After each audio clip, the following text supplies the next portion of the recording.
Salut tout le monde, bienvenue dans cette nouvelle vidéo. Aujourd'hui on se retrouve dans une vidéo où on va parler de la mage qui est Natlan sur Genshin Impact. Je voulais faire vraiment un bilan parce que là dans 48 heures on va avoir la nouvelle région qui va arriver, donc Nordkraï. Je suis impatiente, il me tarde de la découvrir etc. Mais je me suis dit quand même que ça allait être intéressant de faire un bilan. Mais mon bilan sur la mage Natlan, je trouvais ça hyper intéressant de faire un bilan pour démarrer une nouvelle mage, une nouvelle aventure sur Genshin Impact avec Nordkraï, une mage qui est tellement attendue. Si vous voyez la porte bouger, c'est pas un fantôme, vous inquiétez pas, c'est Mona.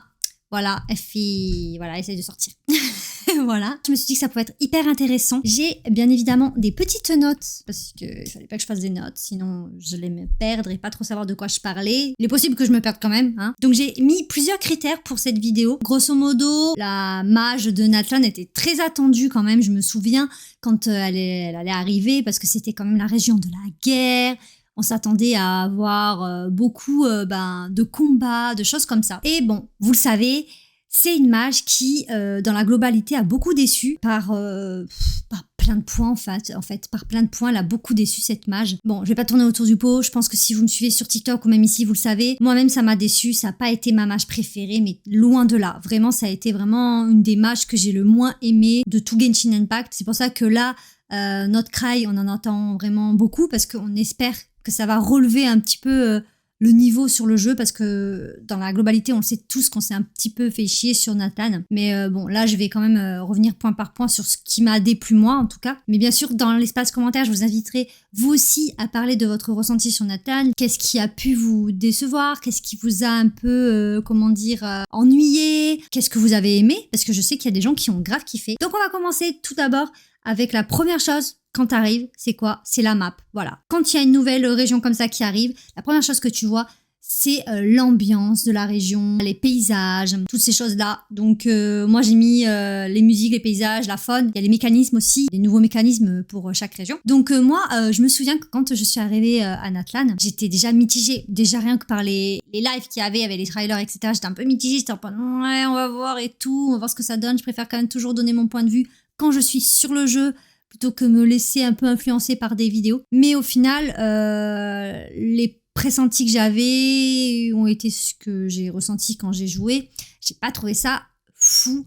Je m'attendais à mieux. Moi, ce qui m'avait déplu dès le début, un peu dans l'ambiance de la région, c'était, vous savez, cet aspect très city street, un peu, avec des graffitis, etc. J'ai pas compris un peu cette vibe-là. Je m'attendais à autre chose parce que bon, il faut savoir que Natlan s'est inspiré sur la région de l'Amérique latine, mais aussi un peu de l'Afrique. Mais j'ai pas trop compris le graffiti. Peut-être que c'est moi qui ai pas le truc là, mais j'ai pas trop compris ce truc de street graffiti là. Je sais pas, j'ai pas trouvé ça fou quoi. Bon après je me suis habituée, mais c'est vrai que premier abord c'est ce qui m'a un peu choqué. Choqué, le grand mot j'utilise, mais un peu voilà en mode bizarre. Après au niveau paysage, c'est vrai que la map, quand tu arrives et que tu vois ces grands espaces comme ça avec ces grands animaux, parce qu'on a, je sais pas ce que c'est le nom de ces animaux. D'ailleurs, ah oui, vous savez les espèces de grands dinosaures là. Moi j'espérais qu'il allait avoir du mouvement avec ces animaux, mais au final ils servent à rien. Ils sont là que à un certain endroit et ils servent à rien du tout. Moi je pensais qu'ils allaient pouvoir un peu bouger, marcher. Je crois qu'ils marchent, mais alors vite fait, je sais même pas s'ils marchent. Non, même pas, ils sont immobiles tout le temps. Bref, j'ai trouvé ça un peu nul. Bref, j'ai pas trop compris. C'est un peu bête, c'est dommage. Après, comme je vous disais, au niveau des paysages, bon, c'est pas incroyable. J'ai préféré d'autres régions, mais ça passe. Pour tout ce qui est la faune et tout, donc comme je vous disais, bon, j'ai trouvé ça bizarre, les grands dinosaures, je trouvais qu'ils servaient à rien. Mais après, pour les sauriens, j'ai bien aimé, au final. J'ai bien aimé les voir, les petits, là, je sais plus comment ils s'appellent, ceux qui, avec leur langue, allaient d'un point à un point dans le ciel, etc. Ça, j'ai bien aimé. Je les ai trouvés mignons parce que des fois, tu vois des petites bandes et tout qui se déplacent. Et en vrai, ça, j'ai bien aimé. Ce genre de petits sauriens-là, les sauriens que tu peux utiliser au final en moyen de transport, j'ai envie de te dire, j'ai bien aimé. Même le mécanisme d'utiliser les sauriens pour grimper, c'était plutôt sympa, même si des fois, je les ai trouvés très, très chiants. Pour escalader les montagnes et tout, c'était très très chiant. Je trouve que ça aurait pu être un peu mieux optimisé. Au final, c'était quand même sympa de pouvoir utiliser la faune, même si j'ai trouvé ça un peu tiré par les cheveux. Le fait de pouvoir rentrer dans un saurien, c'est très tiré par les cheveux. Je crois qu'on est les seuls à pouvoir faire ça. D'ailleurs, j'ai même pas compris, ou soit j'ai dû sauter l'éternel, on skip les dialogues parce qu'ils sont trop longs et trop chiants. Mais après, c'était quand même bien pour pouvoir se déplacer. Après, pour les musiques, pareil, les musiques dans Genshin, c'est quand même un gros point fort en principe. Là, il y en avait une ou deux qui étaient sympas, mais franchement, c'était très bof, j'ai trouvé. Par rapport aux autres, ça m'a pas plus que ça. Mais après, je pense que c'est les goûts et les couleurs. Il y a une ou deux où j'ai bien aimé. Celle d'ailleurs qui fait très jungle, très comme dans les Rois Lions. Ça, j'ai adoré. J'ai beaucoup aimé cette musique. Vraiment, t'arrives comme ça, t'as la musique un peu style Roi Lion. Tu vois les grands espaces avec les grands animaux. C'était sympa. Pour les mécanismes, donc j'en ai un peu parlé. Pour les animaux, etc., je trouve ça bien. Les mécanismes, j'ai pas... c'était bof. En vrai, c'était pas les plus durs. Et ça, c'est bien, c'est un bon point. Mais c'était pas les plus fun non plus. Donc ça, c'était un petit peu grosso modo l'impression que j'avais de la région. C'est vrai que j'ai pas parlé des villes aussi. Alors, je les ai trouvées un peu vides. Mais ce qui est cool aussi, c'est que quand même, on a plusieurs clans. Et ça, c'est plutôt sympa. Donc, ça nous fait un peu plus de villes à explorer, entre guillemets. Par exemple, je vais prendre l'exemple de Fontaine. Au final, il n'y a pas tant de villes que ça, de villages, entre guillemets. Il y a que le principal. Pour mon stade aussi, c'est pareil. Et là, c'est vrai que c'était quand même cool d'avoir des petites villes. Au final, c'est pas si vite que ça. J'ai dit une bêtise au début. Pour les quêtes Archon, donc c'est quand même assez important. Est-ce que j'ai kiffé la quête Archon? Bah écoutez, j'ai bien aimé quand même la quête Archon. Il y a des trucs, j'ai trouvé ça assez intéressant. C'était peut-être pas la meilleure quête Archon, mais moi, je l'ai trouvé quand même pas mal. Voilà, c'était pas si nul que ça, la quête Archon, même si j'ai trouvé courte. Je sais pas pourquoi j'ai trouvé courte cette quête Archon. Un peu déçue aussi sur la fin de Capitano. On espérait pouvoir le jouer et tout, mais au final, c'est pas ce qui a été fait. Mais la quête Archon, je l'ai trouvée plutôt bien dans son ensemble. Ça n'a pas fait tant que ça avancer l'histoire, encore une fois. Ça, c'est ce que je regrette le plus. Et c'est ce qui me fait perdre des points de fou à la quête Archon, c'est qu'on n'a pas tant que ça avancé encore sur l'histoire principale. Et ça a été un peu chiant. Alors moi, à savoir que la fin de Capitano, enfin vraiment la dernière acte, le dernier acte, je l'ai terminé il n'y a pas longtemps. Je l'avais laissé traîner, je l'avais commencé, j'avais pas fini. Même si je savais déjà ce qui se passait et tout, je l'avais pas fini. Là, je suis en train de faire la partie où il faut rechercher son jumeau. On trouve, vous savez, la clé du vaisseau, je sais pas quoi. Je suis en train de faire ça parce que j'ai pris du retard parce que, comme je disais, c'est pas une mage qui m'a plu énormément. Et donc, du coup, j'ai un petit peu ramé. Il y a des jours où j'ai pas beaucoup joué à Genshin, mais ça, je reviendrai après. Donc, du coup, j'étais un petit peu en retard, même si je connaissais à peu près l'histoire parce que j'étais spoil et ça me dérangeait pas d'être spoil. Et donc, pour la quête Archon, c'était pas la meilleure, mais c'était pas la pire. Au niveau de la quête Archon, j'ai préféré... Ah, quoi que non, la pire, c'était celle de Sumeru. Oh, celle de Sumeru, c'était la pire. Parce que celle de Sumeru, on s'en souviendra toujours. Cette quête où il faut recommencer tout le temps la même journée, elle était insupportable. Alors celle-ci, mon Dieu, qu'est-ce que je reviendrai pas à cette période-là. Donc mon ressenti sur la quête Archon, c'est que c'était intéressant. Ça aurait pu être mieux. Ce que j'ai bien aimé, c'était ils ont essayé un peu de... puiser ce truc de la région de la guerre. Avec, vous savez, à un moment donné, quand il y a la guerre, là, partout, toute Natlan et autour de l'abîme parce que ça attaque Natlan, etc.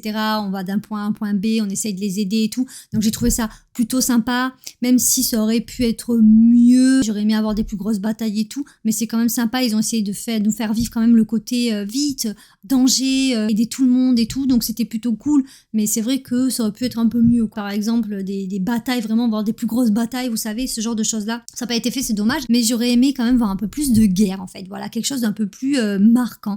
Parce que bon, dans l'histoire, ils te disent que c'est la plus grosse guerre qu'ait pu vivre Natlan, mais au final, bon, nous, on est là, on se déplace et on voit pas tant que ça de la bataille.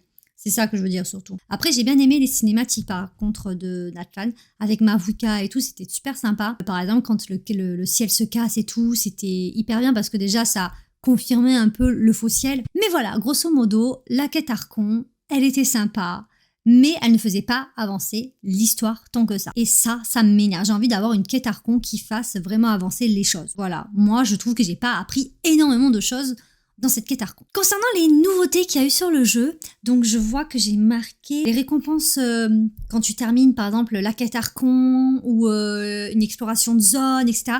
J'ai trouvé ça bien parce que ça nous motivait à jouer, tout simplement, à jouer, à finir à temps pour gagner des primogèmes. Donc c'était plutôt sympa. Donc ça te fait gagner en plus des primogèmes, donc c'est des petites récompenses parce que tu suis leur mage entre guillemets. Pour le carnage chthonien, donc le nouveau mode de jeu, je vous avoue que j'ai essayé 1 ou 2 fois, ça m'a un peu gonflé. Je pense que c'est juste le fait que la mage m'ait gonflé, que j'avais plus trop envie de jouer, j'avais une lassitude sur le jeu, donc du coup je me suis pas assez intéressée au carnage chthonien. Faut vraiment que je m'y réintéresse un peu plus parce que j'avais vraiment laissé tomber et c'est bête, mais ça je vais m'y remettre, donc je peux pas trop juger sur le carnage de Chthoniens. J'avais essayé, j'ai pas trop compris, c'était un peu difficile, puis il était tard et j'étais fatiguée, donc encore pire.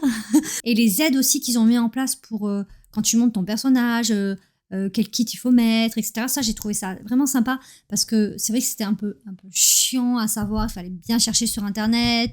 Mais bon, je trouve qu'il faut quand même encore chercher sur Internet pour certains kits, pour vraiment par rapport à ta team et tout. Mais c'est quand même une aide assez sympa pour ceux qui n'ont pas envie trop de s'embêter, qui n'ont pas envie de se prendre trop la tête, avoir la perfection dans sa team, le personnage perfect. Moi, je trouve ça quand même bien. Et j'espère qu'ils continueront à faire des améliorations comme ça pour nous aider dans notre farm et tout. Et je crois que c'est ce qu'il va avoir parce que dans le dernier live, ils ont parlé de nouvelles choses comme ça, donc c'est cool. Ce qui aurait été bien aussi, c'est de mettre les boutons skip.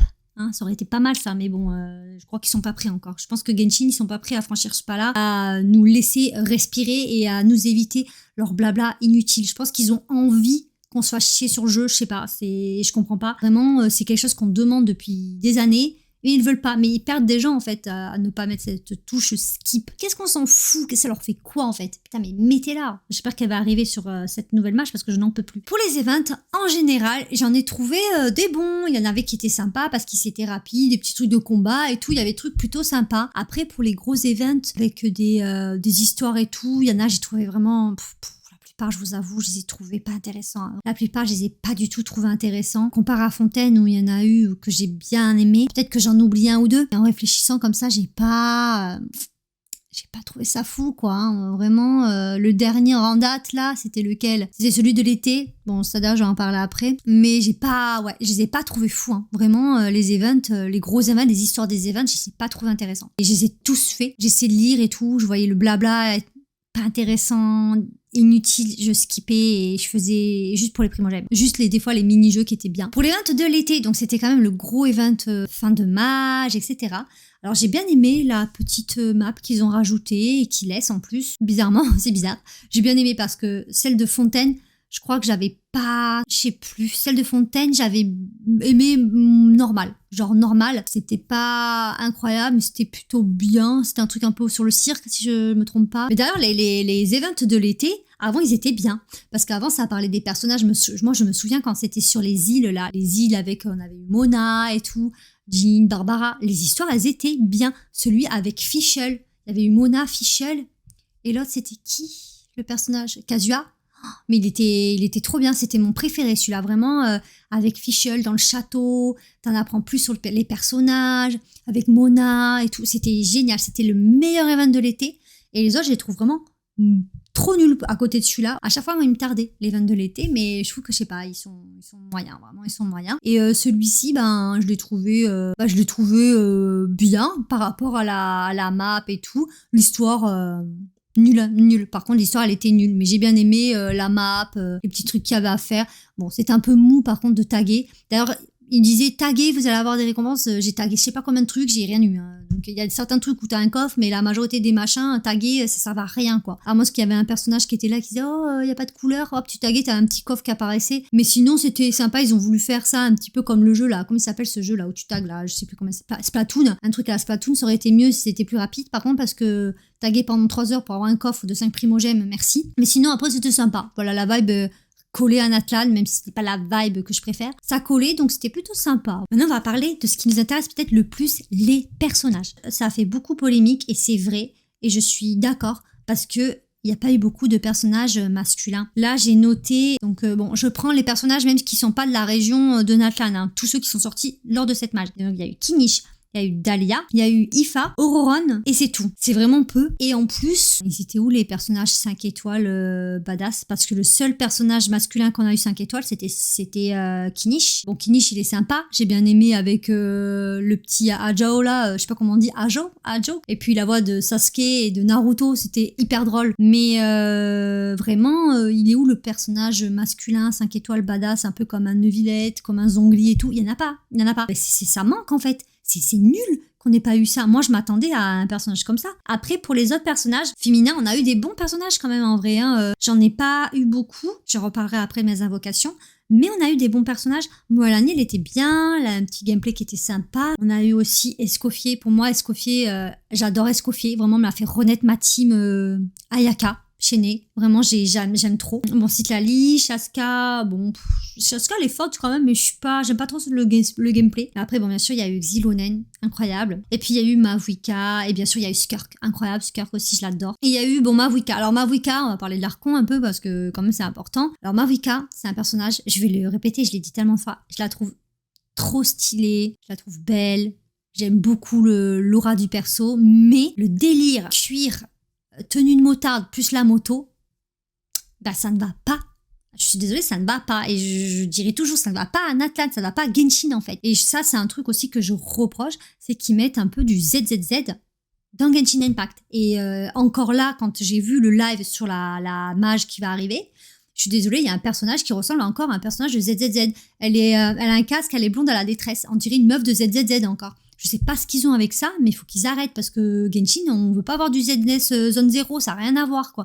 Et là, Mavuika, vraiment, tu la mets dans ce jeu-là, elle colle parfaitement au jeu. Donc, c'est vrai que Mavuika, elle est stylée, elle est ce qu'on veut, mais non, elle va pas du tout, elle colle pas à la région, je comprends pas, en fait. Ils auraient dû l'habiller autrement. Je pense qu'ils auraient dû l'habiller autrement, et le délire de la moto, c'est un peu...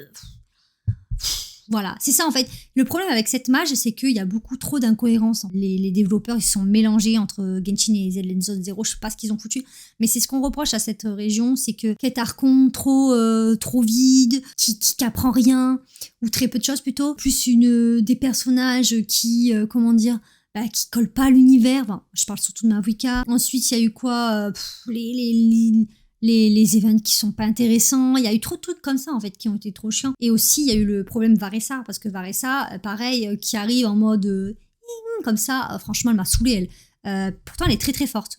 J'ai essayé son gameplay, il est assez bourrin, mais j'ai pas aimé parce qu'en fait elle tombe sur ses fesses et ça ralentit, je trouve, le gameplay, j'aime pas. Après c'est mon avis, hein. Peut-être qu'il y en a qui ont kiffé, mais moi j'aime pas. Varessa, voilà, pour moi c'était le personnage un peu de trop de la mage, clairement. La meuf au gros nichon qui arrive mini-jupe, qui fait des attaques avec des trucs cœur partout, qui tombe sur les fesses. Alors plein de gens, parce que j'avais fait un TikTok à ce moment-là quand elle avait été annoncée, plein de gens m'ont dit oui mais c'est une catcheuse, les attaques d'une catcheuse japonaise. Alors, ok, si tu veux, mais je m'en fous, en fait, je ne comprends pas. C'est pas parce que c'est une catcheuse japonaise qui tombe sur les fesses, c'est pas que ça qui est reproché au personnage, c'est le fait d'être mini-jupe, de gros seins, des trucs comme ça, enfin... Vous voyez tout cette panoplie de fanservice un peu sur le personnage. Voilà, ok, ça aurait été une catcheuse qui fait des attaques, elle tombe sur ses fesses. Franchement, ok, si vraiment c'est des attaques de catch, ça colle bien avec l'Amérique latine, le catch et tout. Mais là, en fait, c'est une panoplie qu'ils ont mis dans le personnage qui fait que elle était ridicule. Varessa, elle est ridicule comme personnage. Après, elle colle beaucoup aussi, enfin, elle me faisait beaucoup penser aux piliers de l'amour dans Demon Slayer. J'ai l'impression qu'ils sont inspirés d'elle, avec la coupe, les cheveux roses, la gloutonne, parce qu'elle mange beaucoup, elle fait des concours de nourriture, et la pilier de l'amour dans Demon Slayer, elle mange beaucoup. Elle est un peu comme ça, voilà...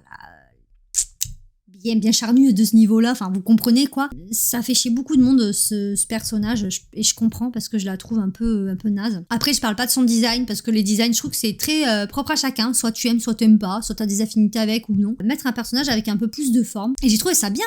Mais bien évidemment, ils le font sur le seul personnage qui est le plus sexualisé du jeu. Donc c'est un peu quand même problématique aussi. Et c'est encore le truc un peu à la Zenithzone Zero, encore une fois. Parce que juste avant, c'est vrai qu'il y avait eu Yume Mizuki. Donc elle avait été beaucoup critiquée aussi pour l'aspect fanservice, parce que c'est un peu la maid qui sert, etc. dans les bains. Mais franchement, pour moi, je la trouve moins sexualisée, moins fanservice que Varessa. Vraiment, hein. À choisir, je préfère Yume Mizuki, même si je la trouve... un peu, dans l'histoire, en fait, on sait pas trop qui elle est. Et encore, j'ai fait des quêtes, là, un petit peu avec elle, et on en apprend un peu plus sur elle. C'était un peu plus intéressant que Varessa. Varessa, elle est venue, on sait même pas pourquoi elle est 5 étoiles, elle est là, elle débarque. Elle sert à rien, Varessa, vraiment, c'est vraiment le personnage de trop, quoi. Ils auraient dû mettre soit une Yume Mizuki ou une Varessa. Et à choisir, je préfère Yume Mizuki, même si elle est nulle sur son gameplay, mais Varessa plus intéressante, mais dans le sens où je la trouve plus mignonne, voilà. Après ça, c'est un point de vue vraiment personnel, vous voyez. Yume Mizuki, pour moi, elle était moins fanservice que Varessa. J'espère juste que pour notre Cray, ça va pas se passer pareil. Mais voilà, après, grosso modo, sur cette mage, on a eu des personnages hyper intéressant au niveau de l'utilité pour les teams. Bon, j'ai parlé de Mavuika, ok, elle est bien.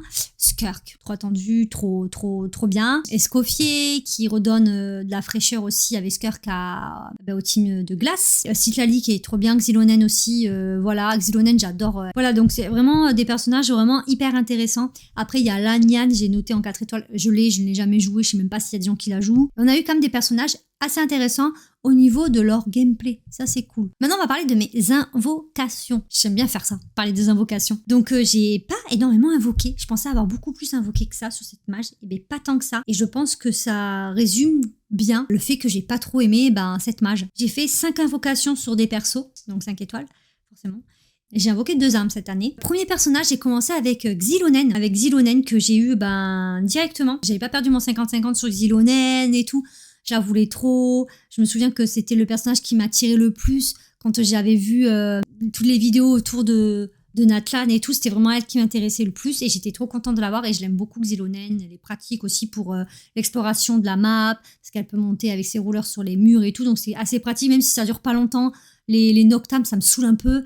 Ça dure pas assez longtemps, je trouve, donc ça c'est très chiant. Après j'ai invoqué directement sur Mavuika et ça je m'en souviendrai toujours parce qu'elle est arrivée le 1er janvier 2025 et j'avais invoqué directement après ma soirée de premier de l'an. J'avais attendu la mage, 6h du matin, clac, j'étais devant, j'étais explosée. Si vous avez vu ma vidéo, j'étais explosée, vraiment j'en pouvais plus, j'étais crevée. J'avais ma grosse grenouillère Hello Kitty, trop drôle.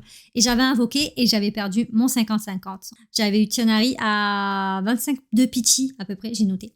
25 de pity, mais j'ai continué et j'ai eu ma Mavuika derrière, je crois, 60 de pity, je crois. Elle avait fait mal quand même, Mavuika, elle avait fait mal. Et aussi, entre les deux, c'est vrai que pour Xilonen, comme je l'avais eu vite, j'ai invoqué sur l'arme. C'est vrai que Xilonen, j'ai son arme 5 étoiles, son arme signature. Alors j'avais perdu sur l'arme de Shuri, parce qu'il y avait Shuri en face. Et après, j'avais retenté et je l'avais eu, l'arme de Xilonen. Quand Citlali est sortie, bien évidemment, j'ai invoqué sur Citlali parce que Citlali, j'aime bien le perso, en plus hyper utile et tout. Ça allait bien avec ma team Xilonen Mavuika. J'ai gagné mon 50-50. Voilà, j'ai été en 50-50. J'ai gagné ma 70 de pity. C'était chaud. Ensuite, Escoffier. Escoffier, j'ai invoqué et j'ai gagné mon 50-50 aussi. Escoffier. Je me souviens, j'étais chez mes parents, j'avais Pupus à moi, j'étais là, Escoffier. Et j'ai eu en 50-50, j'ai gagné. Trop contente. Et j'ai invoqué sur l'arme que j'avais eu à 5 de pity. Voilà, j'ai été trop contente. Donc Escoffier, elle a son âme et tout. Trop bien. Ça, c'était une bonne série d'invocations. Je me souviens, Escoffier, c'était sympa. Et après, dernier personnage que j'ai invoqué, c'est Skirk. Voilà, Skirk, que je voulais vraiment, que je trouve trop stylée. Elle a vraiment une aura à la Honkai Impact. Skirk, que j'avais perdu mon 50-50. Voilà, sur Mizuki, à 15%, à 15 de pity. Et j'avais continué, j'avais eu après à 80 de pity. Donc Skirk, ça m'avait bien fait mal. Mais je l'ai eu. Donc comme quoi, j'ai pas énormément invoqué. Et j'ai perdu 3 50-50 en comptant l'arme de Xilonen où j'avais eu celui de Shuri. Mais comme Xilonen, je l'avais eu vite, je m'étais dit, bon, c'est pas grave, je perds le 50-50 sur l'arme et tout. Je m'étais dit ça à l'époque, je me souviens. Donc voilà, vous voyez, j'ai pas beaucoup invoqué en vrai sur la mage Natlan.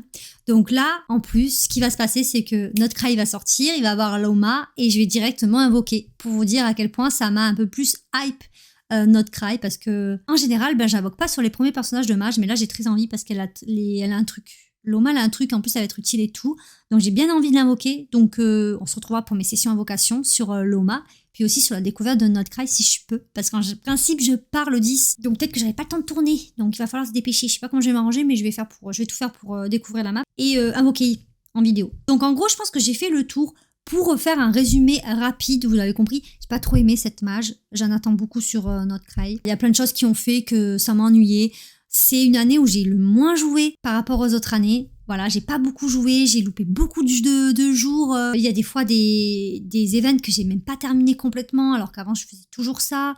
J'ai pas fait beaucoup mes abysses, alors qu'avant je faisais tout le temps mes abysses. Enfin, vous voyez, j'ai très peu joué parce que j'ai eu une lassitude autour du jeu. La région qui m'intéressait pas tant que ça, hein, clairement. En fait, quand il y a une région qui t'intéresse pas tant que ça, ça joue beaucoup hein.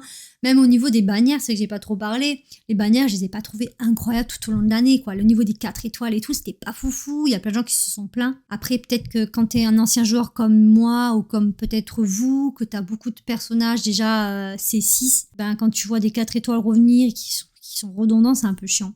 Voilà, donc je sais pas. Moi, ça m'a un peu refroidi. J'ai jamais pensé à arrêter le jeu, par contre, parce que je me suis trop investie pour arrêter maintenant. Même si je joue moins, etc., je continuerai. Je continue, même si des fois, j'étais là, oh, faut que je me connecte à Genshin, parce que j'ai besoin de primogèmes quand même pour invoquer, parce qu'il faut que je continue l'histoire et tout, parce que je sais que ça, c'est qu'une mage qui m'intéresse pas, mais les autres, elles vont m'intéresser peut-être et tout. J'ai eu du mal, hein. Fois, je me suis pas connectée peut-être pendant 5-6 jours d'affilée, hein. Des fois, je pense qu'il y a bien eu des moments où pendant une semaine, j'ai pas joué, quoi. Alors que ça n'arrivait jamais avant. Avant, je finissais mes passes de bataille et tout, hein. Mais là, trop dur cette année, trop dur. Je sais pas si vous êtes comme moi, dites-le moi dans les commentaires si vraiment la mage Natlan, elle vous a un peu cassé les pieds. Mais moi, j'attendais qu'une chose, c'est qu'elle s'arrête. Et là, ça y est, elle s'arrête enfin. Et je vais vous dire un truc. Récemment, je suis retournée à Fontaine. C'était pourquoi que je suis retournée à Fontaine? Je crois que c'est pour Skirk qu'il fallait pas des matériaux pour les lever. Je crois que c'est ça. Il fallait nager. Et j'ai pris énormément de plaisir, en fait, à nager dans les eaux de Fontaine, à me balader dans Fontaine pour récupérer ces matériaux. Et je me suis dit, punaise, mais en fait, elle était tellement bien, cette mage, en fait. Et c'est là où je me suis vraiment aperçue que Natlan, j'aimais pas tant que ça me balader dans la région, quoi.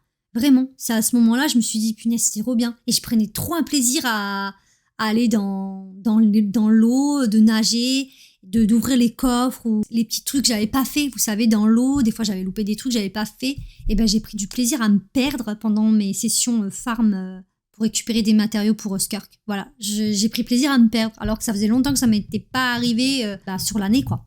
Donc voilà, donc pour vous dire à quel point Natlan, c'est pas foufou, quoi. C'est pas la meilleure des régions. Voilà, dites-moi si vous êtes un peu dans le même cas que moi, si ça vous a un peu refroidi, si vous avez moins joué à cause de cette mage, si la quête Archon, elle vous a moins plu, si vous n'avez pas trop compris aussi les choix, les directions qu'a pris le jeu par moment. Est-ce que vous êtes comme moi? Dites-moi tout ça dans les commentaires. Et bien évidemment, on se retrouve, j'espère, mercredi pour la nouvelle mage, découverte de la nouvelle mage, invocation, tout ça.